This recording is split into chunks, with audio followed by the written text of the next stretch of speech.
many stories have we read about how Donald Trump's promises don't add up?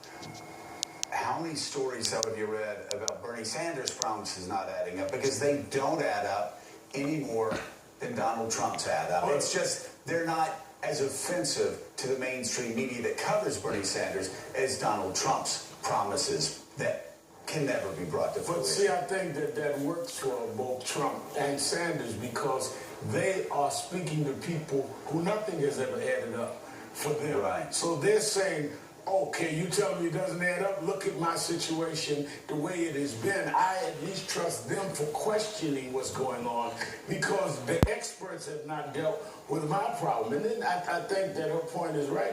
The cultural differences, which is what I told Senator Sanders, his challenge is the blacks. Yeah. Because you not only have a difference between Wall Street and Main Street, you have a difference between Main Street and Martin Luther King Boulevard. Right. And you've got to address the race gap, which is why he's not drawing a lot of black votes.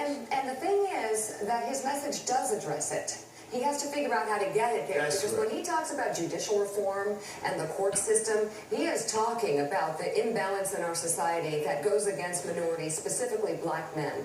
And he's looking to address it directly. He talks about Wall Street reform and corporate irresponsibility as much as he talks about the imbalance in our society. With that, but he's facing a Hillary Clinton who has a Trayvon Martin's mother standing on the stage. Right. And he can't answer that by saying, I marched 50 years ago. He's got to really get down and get his message because I think his message does hit. It does. Disproportionately hurt, but he's got to bring it down. And it's got to be about bigger than the personalities. Reverend, I'll ask you a question. It's about the issues.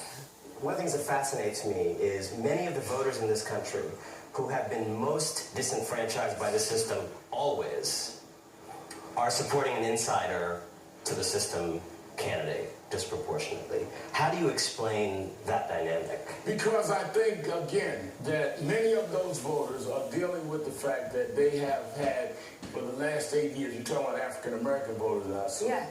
And others. A Barack Obama. So they're defensive about, they don't want to see the things that they felt was a big victory for us to be reversed, but at the same time we want to move forward.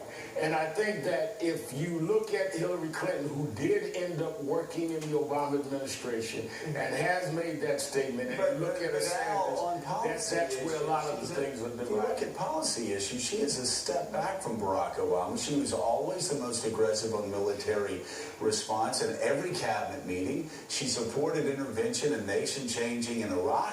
She supported the same in Syria. She supported the tripling of troops in Afghanistan. She was always the most aggressive. She was far more keen to help Wall Street out. Well, that's what you just said. You're saying this commercial. That's what he ought to be saying. Well, he is saying that, but it's not connected. And the Clinton campaign is saying that his tone is harsh. Well, and the people who die in those coffins, by the way, have a racial makeup that is absolutely much browner and blacker than the rest of the country. There's no doubt about it. All right, everyone stay with us. More Morning Joe in just a moment.